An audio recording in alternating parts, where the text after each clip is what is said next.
Este programa tem apoio cultural da CNM, Confederação Nacional dos Metalúrgicos. Começa agora mais um Entrevistas no Café do Sindicato dos Bancários no centro de São Paulo. E hoje nós vamos conversar com a cineasta Petra Costa.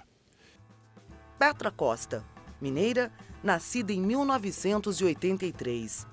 É filha de militantes de esquerda nos anos 1970, ligados ao PCdoB, essencialmente a Pedro Pomar, fundador do Partido Comunista do Brasil. O nome Petra é uma homenagem a Pedro Pomar. É neta de um dos fundadores da construtora Andrade Gutierrez. Graduou-se em antropologia em Nova York e fez mestrado em comunidade e desenvolvimento em Londres. De volta ao Brasil aos 24 anos, passou a se dedicar ao cinema. Tem filmografia aclamada pelo público e pela crítica, premiada em vários festivais nacionais e internacionais. Em 2009, estreou como diretora e produtora do curta-metragem Olhos de Ressaca, um retrato sobre o amor e o envelhecer contado sob a perspectiva dos avós. Oh, eu quero viver, beber perfumes na flor silvestre que embalsama os ares. Em seguida, 2012, fez seu primeiro longa-metragem, Helena, documentário que transforma em poesia a história da irmã, 13 anos mais velha, que se suicidou em Nova York quando Petra tinha 7 anos. Helena, sonhei com você essa noite. O segundo longa-metragem em codireção com a dinamarquesa Lea Globe é Homem a Gaivota, de 2014. Em uma narrativa que transita entre ficção e realidade, o filme é uma travessia pelo labirinto da mente de uma mulher. J'ai beaucoup changé. Si tu le veux, tu peux être une femme exceptionnelle. Sua mais recente obra, lançada em 19 de junho pela Netflix em 190 países, é Democracia em Vertigem. O documentário entrelaça a história pessoal, a conjuntura política e social, para mergulhar com cenas impressionantemente próximas aos fatos em um dos momentos mais turbulentos da história do Brasil. Eu temo que a nossa democracia tenha sido apenas um sonho efêmero.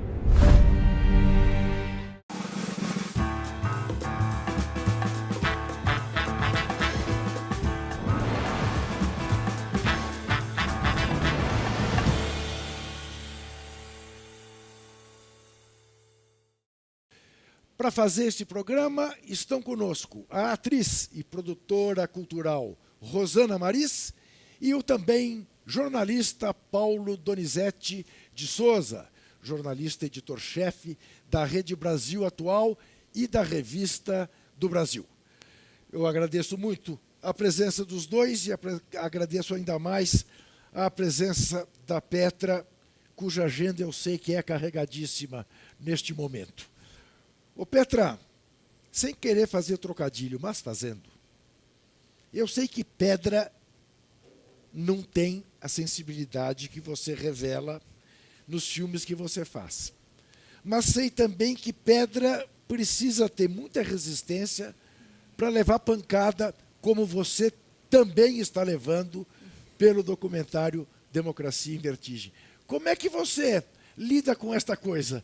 Com a sua sensibilidade e se expor da maneira pessoal como você se expõe a ser criticada da forma como você também está sendo criticada. Para ser sincera, Juca, eu achava que a crítica ia ser muito maior. Eu tenho, assim, os elogios e as pessoas que têm se comovido com o filme é o que tem me surpreendido. Assim. Você entra no Twitter, dá para ver, tem quase um comentário sobre o filme por minuto, que é surpreendente. E a maioria tem sido muito positivo. Então, para mim, está leve, estou bastante agradecida assim, com esse processo de lançamento. Mas digamos que a direita brasileira escolheu o documentário para malhar feito Judas, né? Sim, normal, nesse clima polarizado que o país vive. Mas tem pessoas de direita que têm visto o filme e também se comovido e se sentido representados pelo filme de alguma forma, pelo menos na narrativa mais pessoal que o filme tem, que tem sido positivo. E eu espero que ele possa abrir para um diálogo mais construtivo, porque o que eu tenho visto das críticas tem sido mais superficiais e bastante rasas mesmo, né? Focando em aspectos discussões que eu não acho que são tão propositivas nas críticas da direita. Bom, Rosana, faz favor, sua pergunta. Eu fiquei pensando, você falou de tsunami de informações, né? Logo no começo. O filme da Petra foi um tsunami de muita emoção para quem viveu esses últimos anos, né? Ou atuando como militante, ou mesmo vivendo um pouco mais ligado a qualquer questão política, cultural, social, enfim. E daí eu fiquei pensando assim, eu encontrava muito a Petra em movimentos, na rua e tudo mais, filmando muita coisa. Eu fiquei pensando quanto tempo você tem de material gravado, porque eu acho que você filmou o quê? Uns 4, 5 anos, pelo menos, né? 3 anos. 3 anos. Então, quanto que você tem de material gravado e se ficou alguma coisa assim que você queria muito ter posto no filme, mas que aí, enfim, pela edição, pela narrativa que você deu, você teve que abrir mão, mas de repente pode contar pra gente, sei lá. Tem mais de 5.000 horas e até eu queria pontuar que se não fosse o Caio Bassetti, nosso produtor de finalização, a gente teria se perdido nesse mar de imagens. Assim, ele teve que criar todo um gerenciamento ali de conteúdo, porque não só o material que a gente filmou, mas a gente fez uma pesquisa de arquivo imensa, desde a fundação de Brasília até hoje, né? Tem muitas coisas que eu queria ter posto que foram difíceis. Assim, a gente tinha a morte da Marielle, a gente tinha o momento que o Temer quase renuncia, e não renuncia, que foi um momento de muita adrenalina ali em Brasília, entrevistas com o Lula, que eram maiores e mais profundas, com a Dilma também. Mas o filme é escolhas e ele acaba, a partir de um certo momento, ditando o que cabe e o que não cabe. E o que vem antes, depois, às vezes faz com que o que está no meio não possa existir, né? E, no final, eu acho que um filme de 2 horas já é bastante longo e para mim, era importante que as pessoas entrassem num fluxo emocional e contínuo, sabe? Do que fazer em diversas partes o filme. Incrível. Paulo. Pegando o gancho aí no fluxo emocional, eu acho que tanto o Helena como o Democracia em Vertigem, que são filmes que tiveram inspiração parecida para você, segundo você mesma, né, numa projeção de lançamento que teve aqui em São Paulo, essa narrativa na primeira pessoa, essa forma de você expor uma história como se fosse uma história da sua vida, no caso da Helena de fato, mas no caso do Democracia em Vertigem, uma história de muita gente, de uma multidão de pessoas, é uma coisa deliberada, assim, é uma técnica para fazer com que amplie o alcance da sua mensagem, cause mais empatia por humanizar uma história a partir de uma narrativa familiar, íntima, pessoal?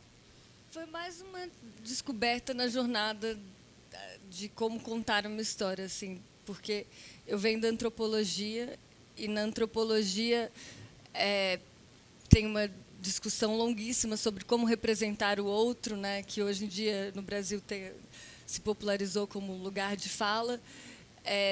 E então, desde cedo, em 2006, 2005, quando eu estava me formando, eu me sentia muito desconfortável de falar do outro sem falar de mim, assim, sem mostrar a rachadura subjetiva pelo qual eu estava enxergando a situação. Então, quando eu comecei a fazer documentários, eu tentei, a princípio, fazer documentários mais objetivos, mas me sentia nessa encruzilhada de sem querer ser a tal antropóloga que pode ser vista de um lugar colonialista falando de um outro. Então, para tentar decifrar esse problema, a forma que eu encontrei é de me colocar e ser bem claro de onde eu estou vindo, de onde eu estou enxergando a situação e quais são as minhas próprias contradições dentro dessa situação, né? E nos primeiros filmes, que eram muito pessoais, isso vinha de uma forma natural, porque eu estava falando da minha própria intimidade. E nesse filme ficou claro para mim muito cedo que o que me interessava era a relação de um indivíduo, nesse caso eu, mas eu via que era algo que estava acontecendo com indivíduos mundo afora, que começaram a sentir de repente que a relação que a gente tomou como certa, uma relação saudável com a democracia, que iria simplesmente evoluir, talvez a passos mais devagares do que o esperado, mas continuar progredindo, não era tão certa quanto a gente imaginava, e falar dessa incerteza, desse trauma. É um pouco, Petra, o fundador de uma revista que fez grande sucesso nos Estados Unidos, a Esquire, ele dizia o seguinte, que há duas maneiras de você fazer um veículo. Fazer uma pesquisa junto ao público, para saber que veículo o público quer, e que demanda saber ler pesquisa, interpretar, que nem sempre o que a pesquisa diz é aquilo que realmente se deve fazer, ou fazer um veículo, o veículo que você gostaria de ler. Uhum. Tá? E aí, dizia ele, depende de você ter a sorte de muitas pessoas terem o seu gosto e o veículo ser bem sucedido. É um pouco por aí, porque você pegou muita gente, né, que vê o documentário e chora. Sim. Quer dizer, a tua história é a história de muita gente. Uhum. É isso? Eu acho que sim, eu acho que existia uma falta também, né, muito grande. Acho que eu e muitas pessoas que eu conheço sentiram por muito tempo uma falta de representatividade, né, nos meios de comunicação. A gente via de outra forma as coisas que estavam acontecendo nos últimos 5 anos. E uma sensação de um grito entalado na garganta, o que muitos falam, né, ao ver o filme. Então, acho que faz parte disso. O fato de você não esconder o seu lado, o que, do meu ponto de vista, é um dos gols do filme. Olhando hoje em perspectiva, o resultado final, você acha que faltou uma dose de autocrítica ou está na medida, até porque o Gilberto Carvalho pontua com todos os pontos e vírgulas a questão da autocrítica? Eu acho que faltou. Eu acho que ainda falta autocrítica por parte de diversos setores. Da esquerda, mas também da direita, das instituições em geral, do judiciário, enfim, da mídia. Tem um autor que chama Jared Diamond, que escreveu um livro agora chamado Crises. E ele fala que, assim como na sua trajetória pessoal, quando você vive uma crise pessoal, você pode virar uma epifania, né? E com isso você se engrandecer. Isso depende de uma autocrítica, de você falar, eu tive essa crise porque no meu casamento, na minha vida, porque estava fazendo as coisas de tal forma, agora eu vou fazer de outra forma. E que as sociedades também são assim, né? E ele cita a Alemanha, por exemplo, que é um dos poucos países que fez uma verdadeira autocrítica. Sem dúvida alguma. Olha aqui, vocês fiquem à vontade, tá? Para interromper e conversar, porque senão fico só eu conversando com ela. Eu queria voltar um pouquinho na questão da crítica, que você falou no começo. A gente sabe, está acompanhando o bombardeio que são as redes sociais, mas do ponto de vista de crítica negativa, que você tiraria proveito para você, o que houve assim, de crítica? E, bom, essa crítica vai me fazer melhorar no próximo trabalho. Teve alguma coisa consistente ou só pancadaria mesmo? Sim, sim. O que você mesmo concordou? Tem gente que achou o filme muito branco, por exemplo. É uma crítica difícil de eu, como branca, de conseguir rebater, porque também sinto que se eu estivesse representando comunidades negras, eu também não seria a pessoa adequada para estar fazendo essa representação. Então, é um desafio. E acho que poderiam ter mais negros no filme, sem dúvida, mas também faz parte da falta de representatividade de negros no Congresso, que é um problema estrutural que o Brasil tem, de mulheres e negros, né? Então, enfim, mas é algo que eu estou constantemente pensando, como lidar tanto nas minhas equipes de trabalho quanto nos filmes que eu faço. Você comenta, né, no filme que esse é um momento, você se inclui, né? Nós, os ricos, somos responsáveis por essa tempestade, né? Você se inclui entre as pessoas que estão, né, a classe, né, de que de certa forma está movendo na verdade, isso eu daí. estou citando o Warren Buffett, né? Não é a Sim, minha frase, Buffett, mas sim, posso ser incluída. Então, a Petra é de uma família de empreiteiros, gente muito rica, e, de outro lado, de uma família cujo pai, cuja mãe resistiram à ditadura, foram de grupos clandestinos, foram presos, né? Só para situar. E a Petra tem, até onde eu saiba, e se eu estiver errado você me corrige, um parentesco distante, mas até com Aécio Neves, que te promete uma entrevista no documentário que não aparece. Ele não te dá essa entrevista. Não. E ele, de alguma maneira, depois te procura para... Não. Não?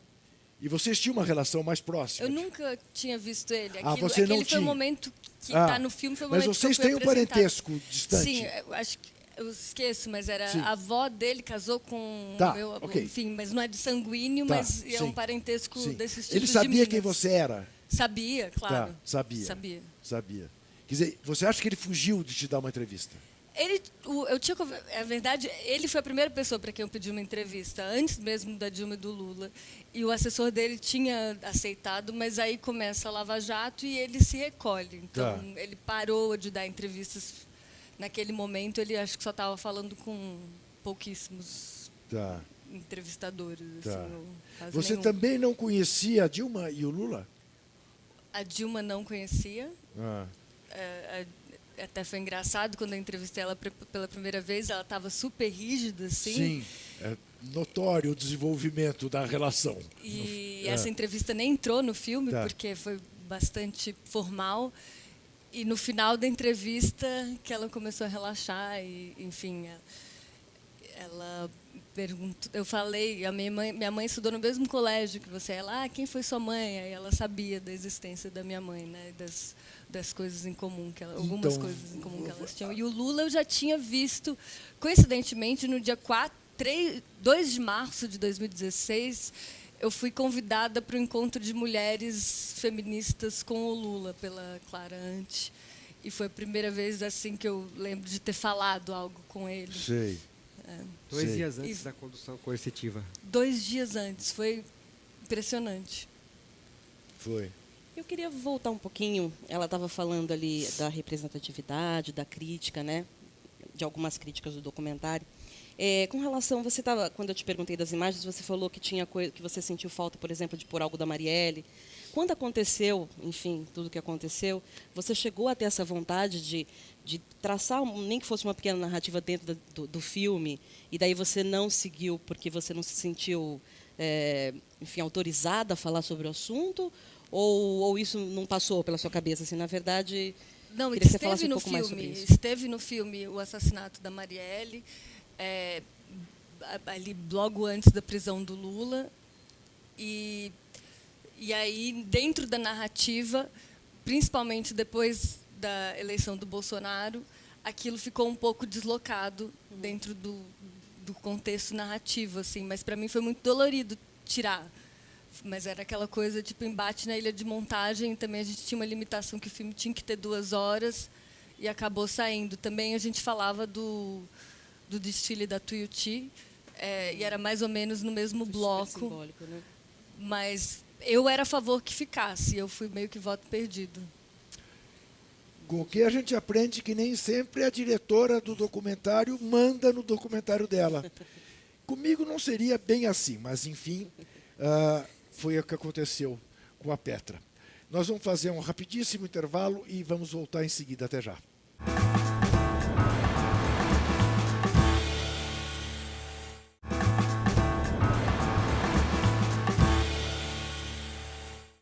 Voltamos ao Café do Sindicato dos Bancários no centro de São Paulo com o programa Entrevistas, conversando hoje com a cineasta Petra Costa, diretora e produtora do documentário Democracia em Vertigem, que se você não viu, eu lhe digo, veja, vá ao Netflix e veja, porque é absolutamente imperdível. Petra, no teu filme você tem imagens da construção de Brasília feitas pela sua avó. Você tem muitas imagens de filmes de família feitas pela sua mãe. E você tem as imagens que você fez.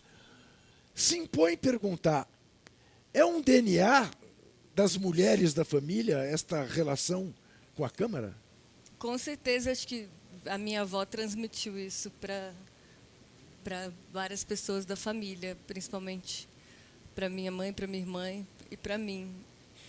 Ela era fascinada pela Câmara e de uma forma muito, enfim, à frente do seu tempo, né, para uma mulher nos anos 40, 50, ter uma relação com a Câmara como ela tinha. E eu herdei dela uma câmera Super 8, uma câmera 16mm, que me acompanham em cada filme. A sua avó já não está viva? Não, faleceu. Vocês tinham embates políticos, ideológicos ou não? Não muito, porque eu fiz um filme sobre os meus avós, chama Olhos de Ressaca. Esse eu não vi. Que é um curta, tá na internet, e eu entro mais por um olhar afetivo, assim, na relação com eles. Mas a minha avó, enfim, eu acho que ela sofreu porque ela era de uma família mais humilde, casou com meu avô, que era de uma família mais rica, e acabou se tornando um pouco mais realista que o rei. Sei. Na relação com os empregados. E era algo que enfim, incomodava minha mãe, incomodava a mim, mas que a gente não discutia muito. Tá. E o filme, sendo meu primeiro filme, e eles já mais velhos, eu quis concentrar na relação de amor que eles tinham. Eles ficaram 70 anos juntos, os meus avós. Tá. E pude, através dele, conhecer muito mais sobre eles, e foi através desse filme que eu descobri esse tesouro, assim, de materiais. Olhos da Ressaca, né? Olhos de Ressaca. Olhos de Ressaca, curta, né? Esse eu não conheço. Então, é isso que eu ia comentar. Você com 25, 26 por aí, fez esse filme, é um curta premiado em alguns festivais. Sim. Né? Depois, esse que você citou aí agora, que eu não vi, depois da Helena, né? O Homo e a Gaivota? O Homo e a Gaivota. Né? A Helena, premiada, Homo e a Gaivota. Agora vem o Democracia em Vertigem, enfim. Você não sabe não ser premiada, né? Você tem um olhar que aprendeu.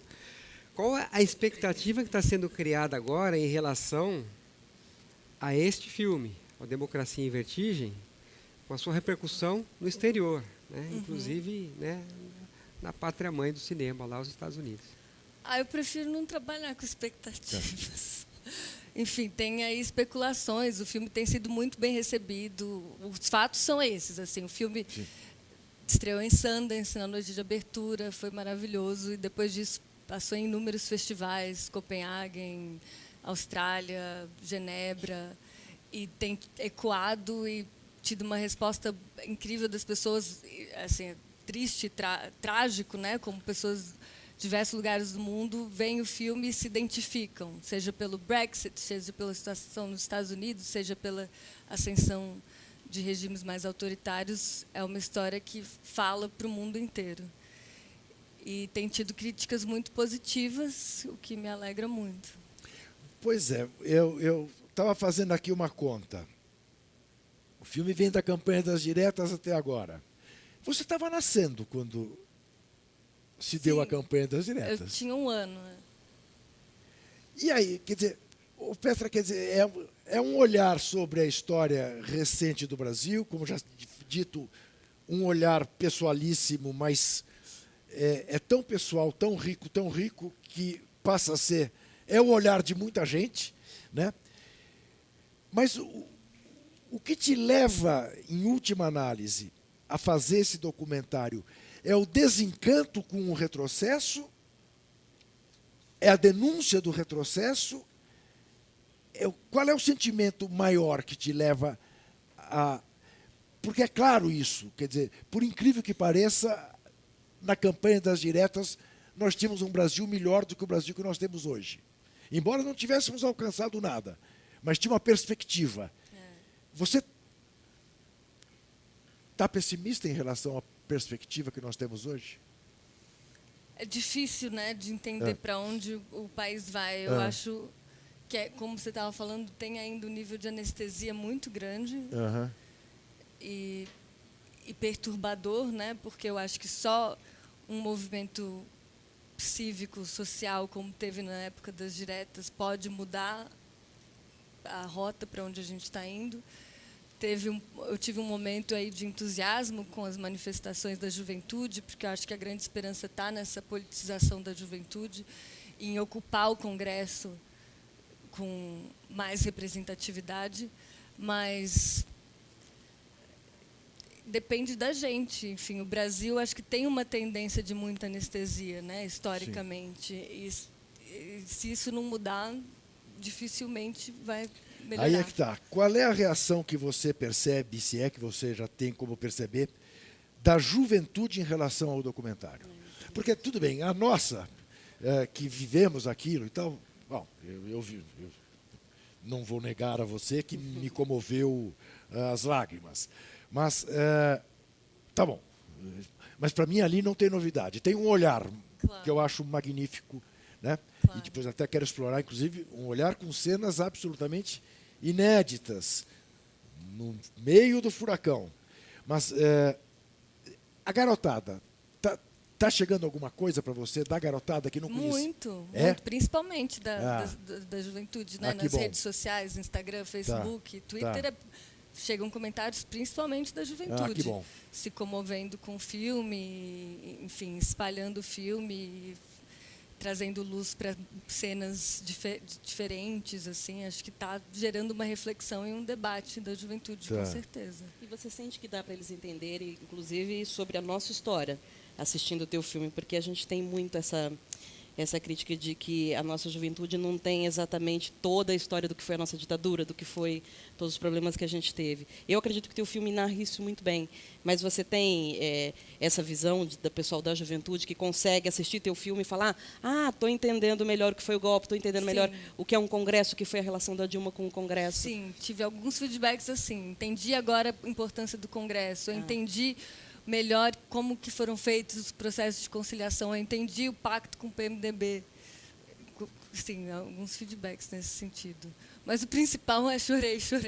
Tem um momento da Helena, deixa eu registrar aqui, que eu achei mágico, um momento em que ela vai fazer a entrevista em Nova York, e depois logo em seguida você emenda com o rosto dela em ação, em preto e branco. É o mesmíssimo rosto, né? Uma cara maravilhosa. Mas naquela ocasião estávamos iniciando um momento de quebradeira da produção cinematográfica, né? Sim. Que ela registra bem, né? No Brasil não se faz teatro, tem 1 ou 2 peças por ano. Se você quiser fazer TV, você tem que fazer novela. Se você quiser fazer filme, é um filme por ano. É Collor, né? Isso, estava iniciando a era Collor, né? E eu observei que nos anos 2000 para cá, tem uma produção documental e ficcional brasileira imensa. Né? Você mesma, né, tem 36 anos e 5 filmes aí de alto nível. Né? E eu vou, só para ficar na seara do documentário, né, o Silvio Tendler fez um monte. Né? E acho que pouca gente no Brasil contou a história do Brasil dos últimos 50, 60 anos como ele. Com certeza.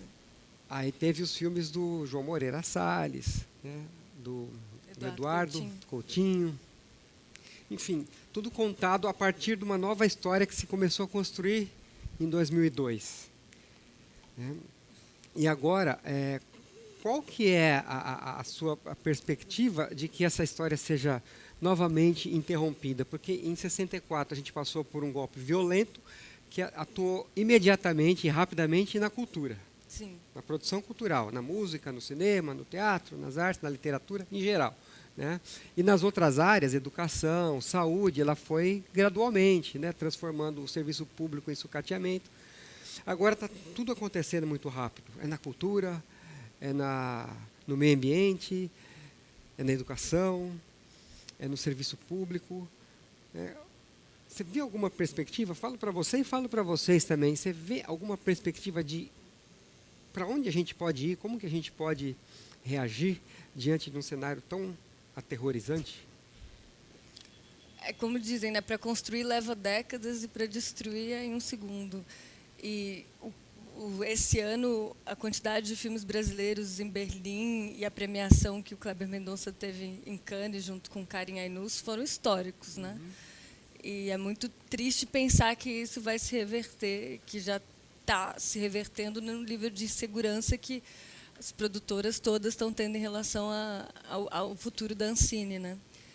E como a gente estava conversando antes, da força da narrativa que tem tido no YouTube, em convencer a juventude e muitas pessoas de que são os artistas mamando na teta do Estado. Eu acho que ainda falta muita gente entender a importância que o incentivo à cultura tem, como todos os países de primeiro mundo têm incentivo à cultura, seja através do Estado na Europa, seja através da filantropia nos Estados Unidos.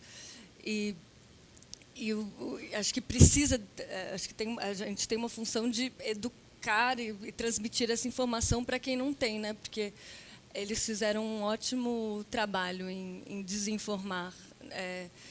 Então, acho que precisa ter essa conquista da opinião pública, na minha opinião, da importância do financiamento da arte. Mas é a tua história, né, Petra? Num país em que um compositor, escritor como Chico Buarque de Holanda ganha o prêmio Luiz de Camões, o maior prêmio da língua portuguesa, e o presidente da República institucionalmente não se dá ao trabalho de parabenizá-lo, ou morre a Bete Carvalho e ele não faz uma referência sequer, né, ao que significa na cultura brasileira uma Bete Carvalho, né, ao passo que o DJ que espancou a mulher e se suicidou virou um cara simpático. Respondendo a você de minha parte, eu vejo como uma necessidade brutal, Paulo, da gente resistir e não entregar, não deixar que esses caras prevaleçam, porque será a vitória do obscurantismo sobre o iluminismo. Estamos falando disso, apenas disso.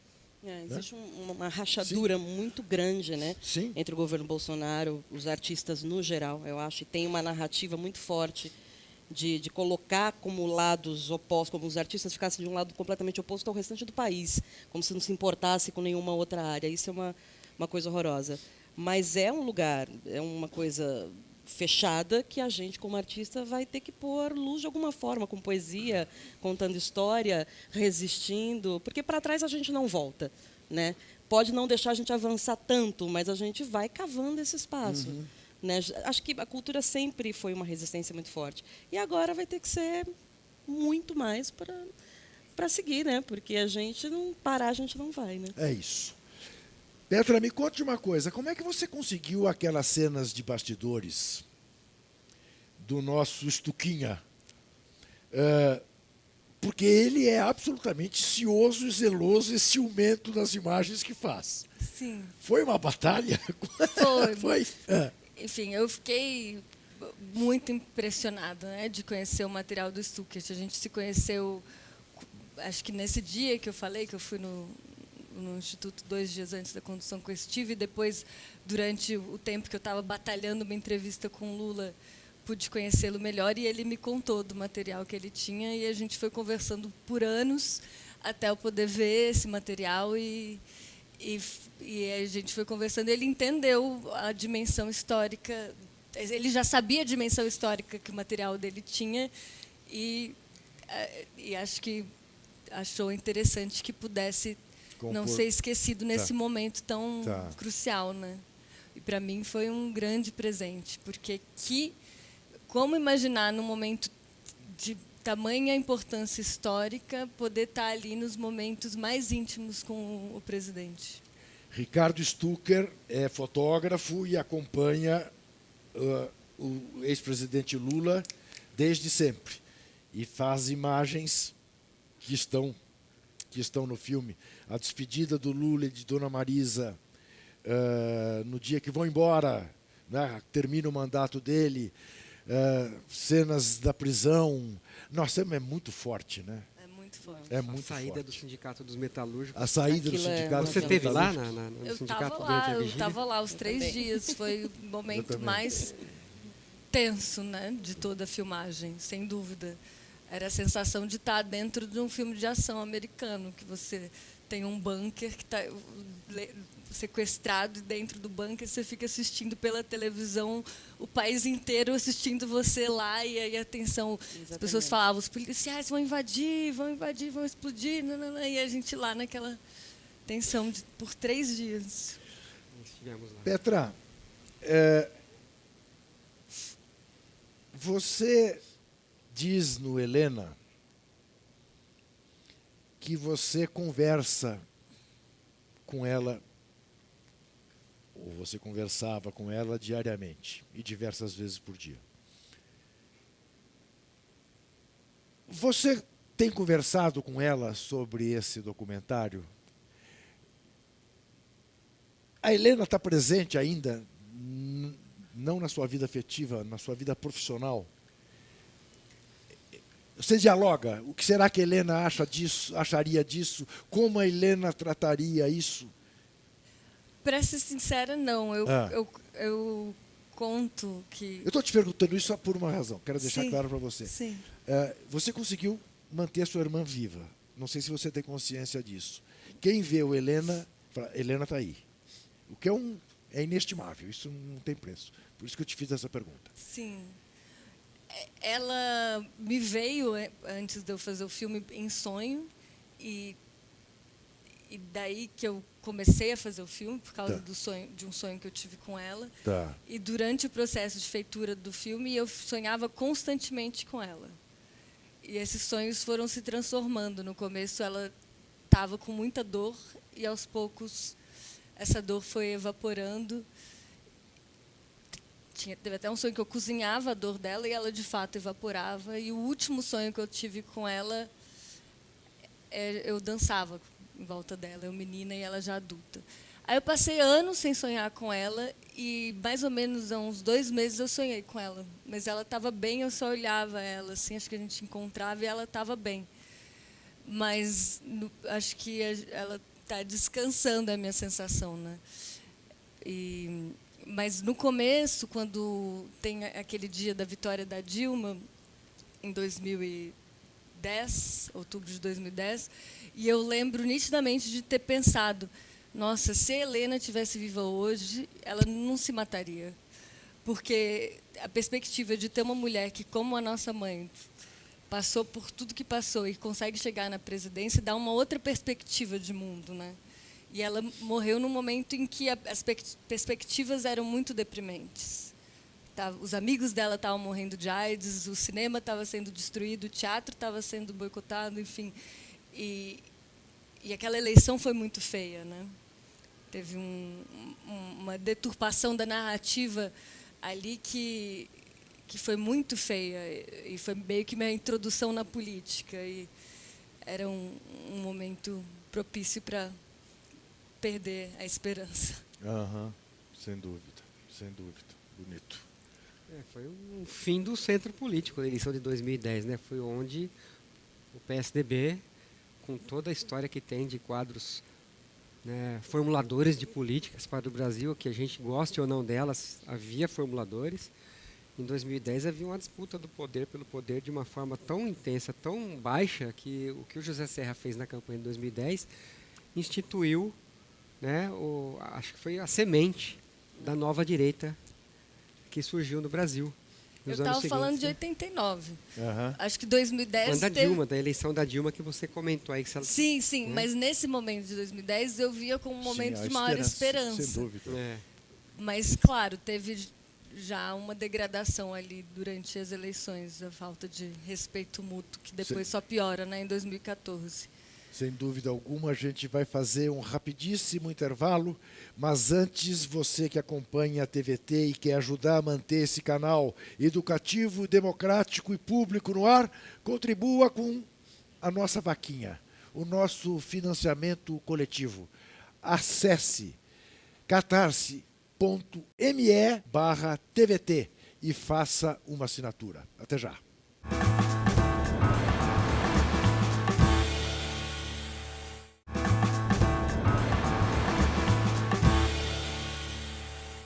Estamos de volta ao Café do Sindicato dos Bancários do Centro de São Paulo, conversando com a cineasta Petra Costa.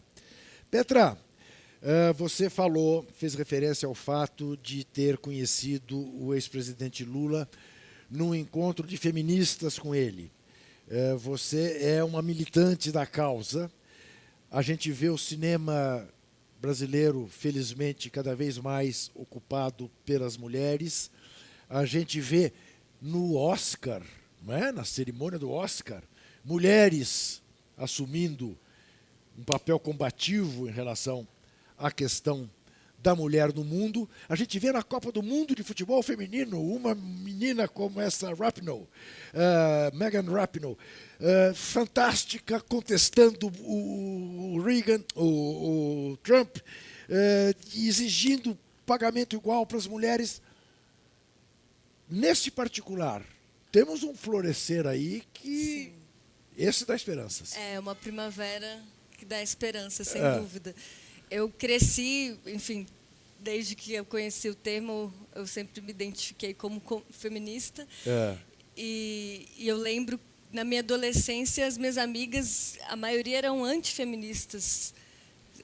E o movimento, eu sentia que no Brasil tinha um movimento antifeminista maior do que feminista. E foi muito bom ver isso se reverter desde 2014 para cá. E é uma das poucas causas que tem ganhado o mundo assim, de uma forma muito positiva. A morte da Marielle, ela representa, evidentemente, um golpe gravíssimo também para o feminismo no Brasil, ao mesmo tempo que com ela aconteceu, me parece, aquela velha frase dos revolucionários: a cada arma que cair, 10 mãos a erguerão e continuarão a luta. Como é que você vê, até porque você fez referência a Marielle em relação ao documentário? Sim, para mim foi difícil tirar, que debati muito tempo se deveria ficar ou não, mas sentia que ela merecia um filme inteiro para contar essa história propriamente. Só uma menção pareceria incompleto. E eu sei que esse filme está sendo feito. E espero que se realize. E a minha sensação é Você está fazendo isso? Não. Não. Tem outras pessoas fazendo esse filme. Tá. Mas a minha sensação é que ela chama atenção para um genocídio diário, né, que acontece no Brasil, da população negra. E também uma perseguição a vereadores políticos, principalmente no estado do Rio de Janeiro. Permanece, né, contínua, mesmo depois da Marielle. Sim, não, a assessora dela, que foi eleita, né, foram eleitas 4, né, em função de trabalhar junto com a Marielle, todas ameaçadas. Exatamente. É o jaguncismo do século XXI, né? É o coronelismo mais retrógrado que se via São na as metade do milícias, século né, Paulo? passado. Claramente. Agora, em forma de... Né?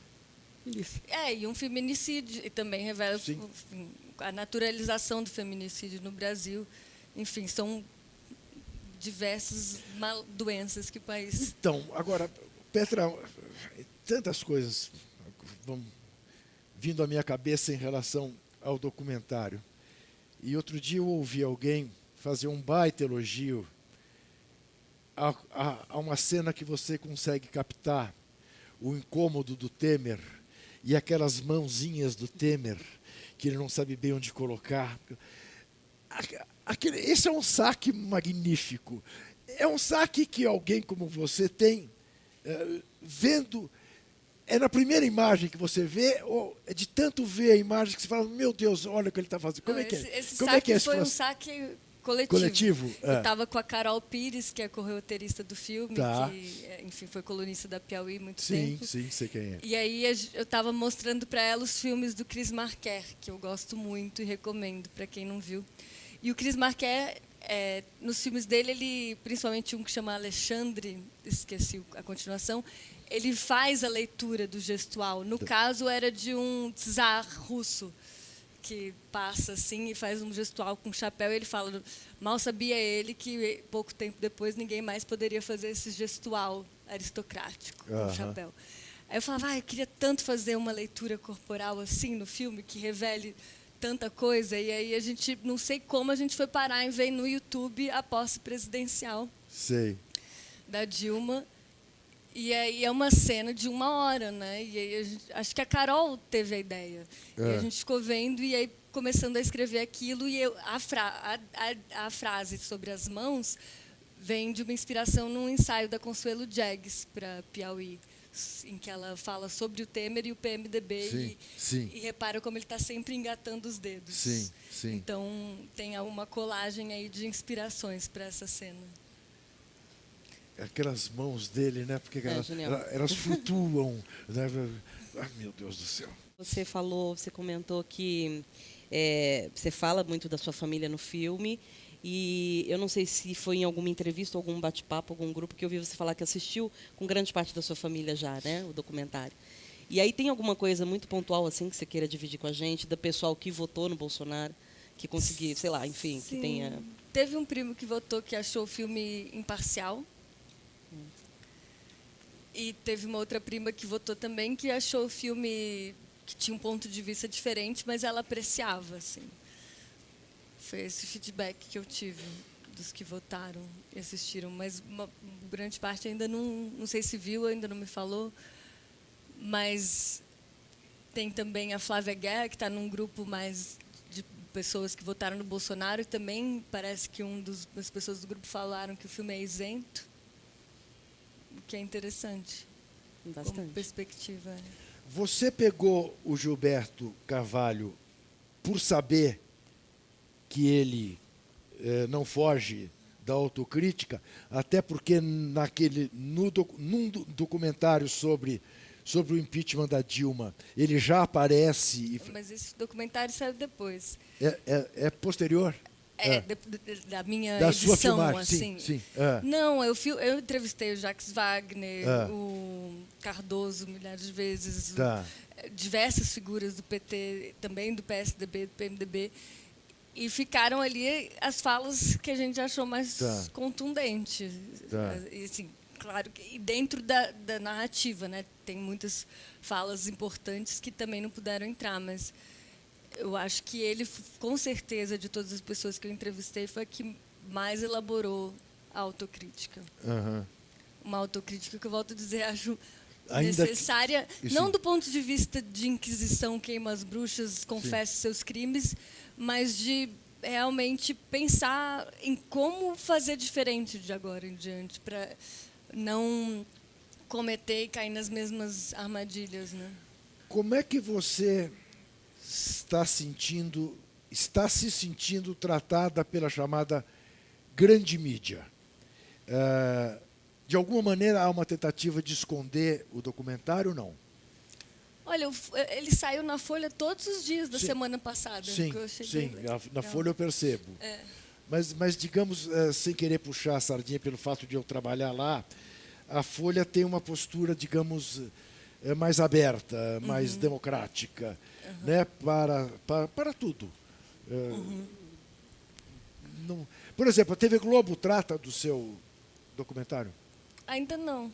Não? É curioso. Ainda não. Tomara. O negócio da batalha ideológica, que não envolve só essa preocupação com o fascismo emergente, mas envolve também o negócio do capitalismo que se pretende estabelecer no Brasil agora, é uma coisa que está fazendo com que uma empresa do tamanho da Rede Globo ela esteja se desviando um pouco do negócio da comunicação em si, que sempre foi feito com muita qualidade. E no caso específico, a Netflix é uma ameaça óbvia, né? Então também pode ter esse aspecto, né? De não pôr cereja no bolo da Netflix. Mas é inevitável, porque o que a Netflix tem feito não apenas está demonstrado no documentário da Petra, mas como não sei se vocês têm visto a série de entrevistas do David Letterman, eu vi um pouquinho. Mas olha,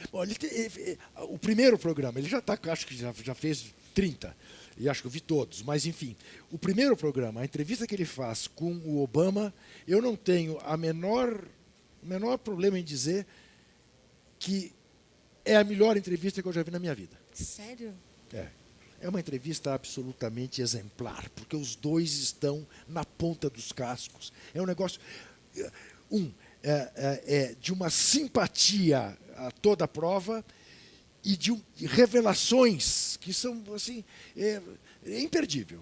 Veja, porque realmente é imperdível. É imperdível. Então, você acha que o Lula já viu? Você sabe se o Lula já viu? Porque o Lula recebe em pendrive, né, coisas para ver. Você não sabe se ele... Ainda não sei. Não sabe. Nem da Dilma? Você não teve nenhuma... A Dilma assistiu durante o processo de montagem e gostou. Eu tinha medo, né, se ela ia gostar dessa questão de eu colocar a minha vida pessoal. Era algo que muitas pessoas tinham resistência e ela gostou disso. Teve algumas discordâncias, mas, no geral, foi bem positiva a reação dela. Tá. Você citou Petra. o Christian, o cineasta. Chris Marker. Chris Marker. É isso que eu queria que você falasse. Quem mais você toma como referência, assim, Sim. que te inspira? Sim, o Chris Marker, ele meio que inaugura o cinema de ensaio. E eu recomendo muito um filme dele, chama O Fundo do Ar é Vermelho, que ele fala sobre 68. É um ensaio sobre 68 ao redor do mundo. Ele fala, inclusive, do Brasil. E ele termina falando assim, os lobos continuam sendo assassinados, ele diz, fazendo referência à esquerda, mas eles ainda existem. E é um filme muito poético e revela bastante sobre esse espírito de 68, como ele a tristeza do fim desse espírito, ao mesmo tempo como ele ainda resiste, né, ao redor do mundo. Petra, podemos esperar um documentário sobre o Vaza Jato ou você não está pensando nisso? Eu gostaria muito que alguém fizesse, porque é um tanto quanto pesado ficar cobrindo política no Brasil hoje. Assim, eu gostaria de me adentrar em outros temas, ainda explorando o viés político pessoal, mas não da atualidade. Sei. Mas você não vai, evidentemente, desistir de, enfim, que o seu trabalho seja um trabalho, eu detesto esse termo, de conscientização, mas no sentido da informação, do esclarecimento. Sim, do mas país. No próximo eu quero pensar mais na construção do país e na herança escravocrata do país, assim, do que falar da atualidade. Esse é o meu desejo. Pois é, mas quando você fala do escravagismo no Brasil, você estará diante daquela questão que você já colocou do lugar de fala. Estarei. É isso que você quer mexer? Eu estou me vendo compelida a mexer nisso e vou ter os meus desafios pela frente. Converse com o Gessé Souza, que ele haverá de te ajudar. Haverá de te ajudar muito nesse sentido. Sim. Porque realmente... Mas uma coisa que a gente não falou e que, fazendo esse filme, para mim foi muito revelador, é a ideia de democracia. Né? E como na Grécia Antiga, demos queria dizer tanto o povo em geral, quanto os mais pobres. E desde lá, os críticos da democracia sempre falavam que era o governo e a dominação dos pobres sobre os ricos. E nunca foi fácil implantar a democracia, apesar dela ter durado quase 2 séculos, né? Na Grécia Antiga, os críticos eram vorazes e quando ela termina, ou não sei se foi no fim ou em uma das suas crises, teve um tirano da Macedônia que invade a Grécia, a Atenas, e fala assim: agora só vota quem tem tantos dracmas de terra. E no Brasil foi sempre essa questão, né? Desde diversas constituições que exigiam tanto de terra para você poder votar, e aí a gente só conquista o voto universal em 85 e na Constituição de 88, que os analfabetos finalmente podem votar. Isso. E continua um embate eterno entre oligarquia e democracia. Não te esqueça que muito recentemente, na campanha presidencial, o então candidato a vice, que enfim foi eleito, falava num grupo de sábios para propor uma nova Constituição no Brasil. Pois é. Qual seria o critério? Eu acho que a democracia só funciona quando ela é radical. Claro. E ela é radical quando ela serve ao povo, à maioria. Claro. Mas ela vem se subvertendo, né? Assim, acho que aquele livro Como as Democracias Morrem mostram que é pela própria instituição que a democracia morre hoje em dia. Não é por um golpe militar. Esse gancho da democracia, num processo tão rigoroso de seleção de imagens e de cenas que vão ser levadas ao ar, eu queria que você comentasse aquela entrevista com aquela funcionária do Congresso, que é um povo ali, né, meio que alheio praticamente a um turbilhão de coisas que está acontecendo com a vida. E ela diz: eu acho que esse negócio de democracia não existe, não, né? Ela é a síntese do que falam os autores desse livro, que quando você faz um impeachment, ele pode ser uma bomba atômica de uma democracia, porque a democracia depende da confiança, né, do povo com as instituições. E quando você faz um impeachment, ela fala, apesar dela talvez ter feito algo de errado, não foi uma escolha do voto ela ter saído daqui. Então, acho que não existe democracia. Então, ela perde a confiança na democracia por conta do impeachment. Apesar de não ter votado na Dilma. E numa pesquisa que foi feita em 2016, apontava que mais de 16% da população já não acreditava na democracia como a melhor forma de governo. Eu também acho que é uma consequência do impeachment. Então, foi muito ruim, né, para o Brasil, assim, o impeachment. Sendo a favor ou não da Dilma, de certa forma, foram votos rasgados em 2014, né? E foram votos rasgados o ano passado, quando não se permitiu a participação na eleição do virtual vencedor. Petra, sempre que alguém me entrevista e, no fim, me pergunta, faltou perguntar alguma coisa, eu, por uma questão de educação, digo, não, perfeito. Eu não espero que você seja educada comigo. Tem mais alguma coisa que você quisesse falar que a gente não tocou com você, assim, que seja urgente? Acho que não. Você é educada mesmo, né, Petra? Estou vendo. Não há de ser nada. Rosana, Paulo, muitíssimo obrigado pela presença de vocês. Muito obrigada. Parabéns pelo seu filme. Parabéns de coração. Tem uma coisa que fale. Não, que a TVT foi essencial para esse filme. As imagens do Lula sendo carregado, que é uma das minhas imagens favoritas, e que foi depois escaneada e está ali em alta resolução, foi graças à TVT, assim como outras imagens únicas que estão no filme. Petra, a modéstia nos impede de dizer, mas conosco ninguém podosco. Essa TVT é um fenômeno. Quero agradecer a você. Quero lembrar que o Entrevistas volta toda quinta-feira às 10 da noite aqui na TVT. Em São Paulo é fácil acessar o canal 44.1. No YouTube, ao vivo, a qualquer hora, em qualquer lugar do planeta. E para nos apoiar, acesse o endereço catarse.me/TVT. Até a semana que vem e não se esqueça, desesperar jamais.